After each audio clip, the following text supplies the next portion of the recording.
আমি বলে একটা ব্লাফ দেওয়া হয়েছে, এসব এই 25%, 15%, this is not a right thing, এইটার কোনো প্রভাব পড়বে না। এবং এটা হলো শুভঙ্করের ফাঁকি। আপনাকে একদম পরিষ্কার করে বলতে চাই, বাস্তবতার নিরিখে যদি ওনারা সিদ্ধান্ত না নেন, কোনো অবস্থাতেই এই অবস্থা থেকে উত্তরণ হবে না। এবং আগামী 7 দিনের মধ্যে এই যে ঈদের শুরু হচ্ছে, দেশের সরকারের উপর একটা ভীষণ চাপের সৃষ্টি হবে। সেই চাপ সৃষ্টি করার, রক্ষা করার মতো ক্ষমতা আমাদের মানে সরকারের আছে কিনা আমার জানা নেই। আপনাকে প্রথমে বলি, কনডেনসেট হলো বেসিক তেলটা, যেটা ক্রুড অয়েল যেটা কথা। সিলেট গ্যাস ফিল্ডের আওতাধীন 5টা বড় ওই কনডেনসেট রিফাইনারি আছে, তারা প্রতিদিন 4000 ব্যারেল, 2000 ব্যারেল পরিশোধন করতে পারে।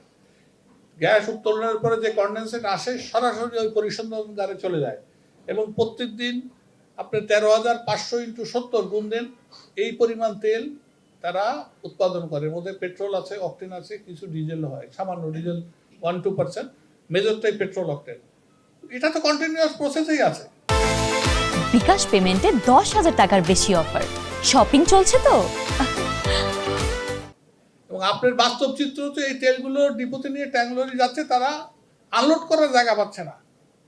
কারণ আপনাকে ডিপোতের তো একটা অপটিমাম ক্যাপাসিটি আছে, সেই ক্যাপাসিটি তো তারা খালি করতে পারছে না বিকজ অফ রেশনিং। তারা যদি খালি করে তাহলে ওই ট্যাঙ্কলরিগুলো তেল খালি করে আবার আনতে চলে যেতে পারে। এইগুলো ইচ্ছাকৃত ভুল না।